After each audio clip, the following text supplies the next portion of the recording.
So on my last video, remember when I said I only had 24 hours worth of edits to do for Amazon KDP?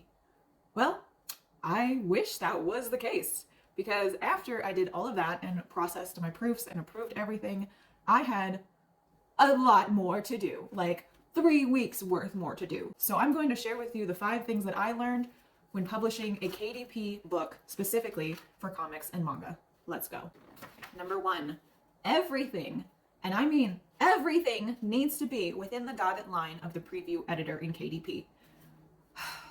I wish I had known that a lot earlier, but in the KDP editor, if you look at what the dotted line says on the rollover, it says all text must be inside the dotted line. It doesn't specify whether or not panels and whatnot need to be within the dotted line, because I don't think the editor is specifically centered for comic artists. Your things need to be within the dotted line. Your panels, your bubbles, anything that is, I guess, relevant to the main material needs to be in there. And sometimes even your accent items need to be inside the dotted line. It's a very tricky kind of process here. But so if you look at this kind of stuff, that is all within that dotted line margin of what they have inside of the KDP editor. Sometimes you might be able to get away with some of these accent marks. So they have something called a live image, which sometimes is able to get through the process. You can see here that she extends outside of the panel. That's called a live image. This is up for debate because it depends on who's approving your file. You want to have that in mind as you're designing your book, because it can get tedious if you have to go into Clip Paint Studio and reformat your stuff. I had to reformat my stuff. Do you know how much that took?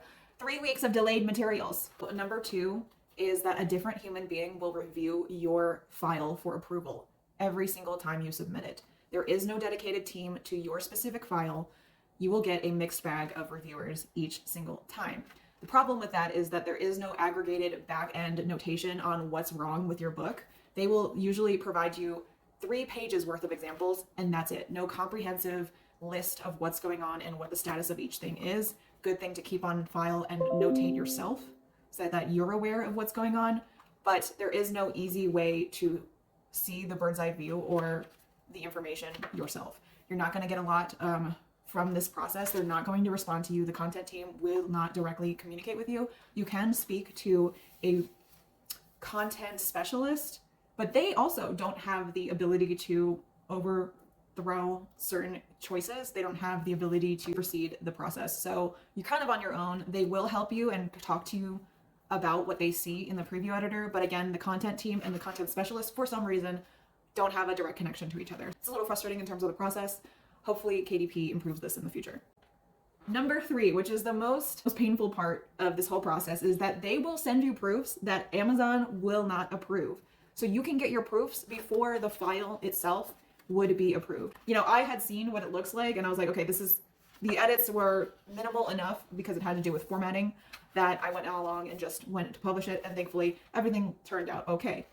But that is something to keep in mind. Your final proof possibly won't be the final approval. And that can be frustrating and scary because you're putting your faith now into the content team to quality assure your stuff if you had to reformat it after you've proofed. Number 4 is that they have inconsistencies between print locations. So for example, this book is printed in Connecticut, and what I've noticed about specifically this facility is, for some reason, even though my book is matte and black and white, there is a bit of a sheen, or I don't even know what this is because the paper should be matte, but the paper itself is, I don't know how to explain it. It's like smooth to the point where there's a sheen on it. So all of my dark paper, all of my dark inks turn out a little bit more shiny than other locations. This is not something that you can do anything about, because even if you call a content specialist, they don't have that information, or at least they told me that they don't have any issues with the printer that I inquired about. It is what it is. So you will have little variations. This is something that you're going to deal with because you are not bulk printing from a certain print house with quality assurance and making sure that everything is set to a certain setting on your printers. You don't have that type of visibility. You don't have that type of notation on the back end of your item. You're going to get what the print house has settings established. So the kind of variations that I'm seeing is, 1, this paper type. I don't know why, but Connecticut only is using this paper type. The rest are beautiful and matte, as they should be. There is also variations where you will see possible Maore patterns. I hope I'm saying that right. Kind of like weird scan lines or weird patterns in your screen tones. You can avoid this by just trying not to use as much screen tones. It's just kind of frustrating because even if you export it at 600 dpi, which I did, it doesn't seem to matter, even though they say and they mention to do this.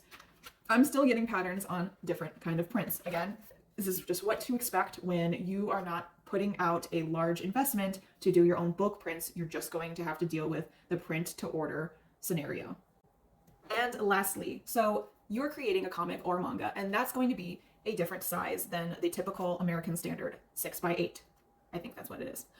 So manga specifically, I'm doing a manga style format, and so my trim is just a little bit smaller than the 8x6. It needs to be, otherwise then my whole format is just off and it would look strange. So when you're doing custom trim sizes, you are not going to get the expanded distribution option for Amazon KDP. That's unfortunate, but it is what it is. So I can only sell to US and UK audiences. You're not going to get expanded distribution. You may not get library access. It kind of all depends on what you choose on the inside. And I wanted it to be like this, so I don't have the option of expanded distribution.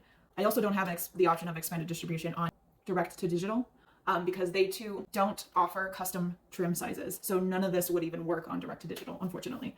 So that is something that you'd have to think about if you wanted to expand your audience. You would probably have to go into a bulk print house and do it yourself if you have your own publishing company, or if you want to go and put your IP on another publisher. That is just some personal details that you will have to decide in your process. All right, those are my 5 things that I learned, tips to think about when you're creating a comic or manga for the Amazon KDP platform. In case you missed it, I did an initial video explaining how to templatize your process so that you have a faster turnaround time. That is available in the video here, and it also comes with a file from Gumroad for you to download so that you don't have to do a lot of the guesswork that is included in this whole process from going to digital to print. All right, hope that helps. Thanks for watching. And now a word from the sponsor. Myself. I'm the sponsor. Me. I created Eclipse Heir of the Beast. This is book 1, the Promised One set. And this is where I learned all of these awesome, hard, freaking felt lessons here. And you can buy this on Amazon KDP right now. You can also just check it out digitally and online. Those 2 things are also available at EOTB Online.